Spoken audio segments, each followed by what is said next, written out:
Champions ట్రోఫీకి భారత జట్టును సెలెక్టర్లు ప్రకటించారు. 15 మందితో టీంను అనౌన్స్ చేశారు.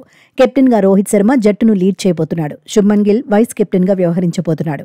జట్టులో సంచలనాలు ఏమీ లేవు. రోహిత్ శర్మ, శుభ్మన్ గిల్ ఓపెనర్లుగా బరిలో దిగడం ఖాయంగా కనిపిస్తోంది. జట్టులో యశస్వి జైస్వాల్ కూడా ఉన్నాడు. కానీ జైస్వాల్కు తుది జట్టులో చోటు దొరకడం కష్టమనే అంచనాలున్నాయి. ఎందుకంటే కెప్టెన్గా రోహిత్, వైస్ కెప్టెన్గా శుభ్మన్ గిల్ ఉన్నారు. ఇద్దరూ ఓపెనర్లుగా ఆడతారనడంలో డౌట్ లేదని ఎక్స్పర్ట్స్ అంటున్నారు. గత వన్డే వరల్డ్ కప్లోనూ ఇద్దరే ఓపెనర్లుగా బరిలో దిగారు. శుభ్మన్ గిల్కు వన్డేల్లో మెరుగైన రికార్డే ఉంది. శుభ్మన్ను వైస్ కెప్టెన్గా ఎంపిక చేయడం ద్వారా ఫ్యూచర్ కెప్టెన్ గిల్ అని అభిమానులు ఫిక్స్ అవుతున్నారు. వన్డే జట్టులో విరాట్ కోహ్లీ కొనసాగాడు. మిడిల్ ఆర్డర్లోకి శ్రేయస్ అయ్యర్ను ఎంపిక చేశారు. గ్యాప్ తర్వాత అయ్యర్ జట్టులోకి చేరాడు. గతంలో దేశవాళీ టోర్నీలో ఆడలేదనే కారణంగా బీసీసీఐ చర్యలు తీసుకుంది.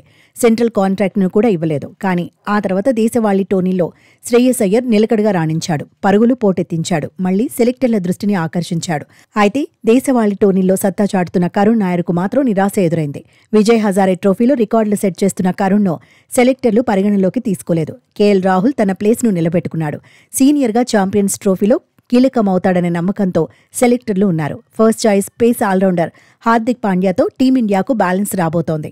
పాండ్యాకు ప్రత్యామ్నాయంగా మరో పేస్ ఆల్రౌండర్ను సెలెక్టర్లు ఎంపిక చేయలేదు. తెలుగు కుర్రాడు నితీష్ కుమార్ రెడ్డికి చోటు దొరుకుతుందని అభిమానులు ఎక్స్పెక్ట్ చేశారు. కానీ నితీష్కు ఛాన్స్ దక్కలేదు. టీమిండియాలో రిషబ్ పంత్ కొనసాగాడు.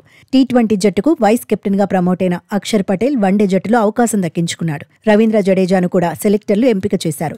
గత వన్డే వరల్డ్ కప్ తర్వాత 50 ఓవర్ల ఫార్మాట్లో జట్టు బరిలో దిగలేదు. దీంతో జడేజాకు చోటు కష్టమని అభిమానులు భావించారు. సెలెక్టర్లు మాత్రం సీనియర్ స్పిన్నర్కు జై కొట్టారు. స్పిన్ ఆల్రౌండర్ వాషింగ్టన్ సుందర్ కూడా టీమిండియాలో ప్లేస్ దక్కించుకున్నాడు. బోర్డర్-గవాస్కర్ ట్రోఫీ తర్వాత ఫిట్నెస్ సమస్యలు ఎదుర్కొంటున్న బుమ్రాను సెలెక్టర్లు జట్టులోకి తీసుకున్నారు. కుల్దీప్ యాదవ్ సైతం టీమిండియాలో ఉన్నాడు. టీ20లోకి రీ-ఎంట్రీ ఇచ్చిన మహమ్మద్ షమి వన్డే జట్టులోనూ ఛాన్స్ దక్కించుకున్నాడు. పేస్ విభాగంలో సిరాజ్కు బదులుగా హర్షదీప్ సింగ్ వైపు సెలెక్టర్లు మొగ్గు చూపారు. ఈ జట్టుతో టీమిండియా ఛాంపియన్స్ ట్రోఫీ గెలుస్తుందా లేదా అనే చర్చ ఊపందుకుంది. అయితే అంచనాలకు తగినట్టుగా ఆడితే టీమిండియానే ఫేవరెట్ అని ఎక్స్పర్ట్స్ అభిప్రాయపడుతున్నారు. ఛాంపియన్స్ ట్రోఫీకి వచ్చే నెల 19న తెరలేస్తుంది. టోర్నీలో మొత్తం 8 జట్లు తలపడబోతున్నాయి. 2013లో టీమిండియా చివరిగా ఛాంపియన్స్ ట్రోఫీ గెలిచింది. ఇప్పుడు మళ్లీ ఛాంపియన్స్ ట్రోఫీని గెలవాలనే పట్టుదలతో ఉంది. ప్రతిష్టాత్మక ట్రోఫీకి పాకిస్తాన్ ఆతిథ్యం ఇస్తోంది. టీమిండియా మ్యాచ్లు మాత్రం దుబాయ్లో జరగనున్నాయి.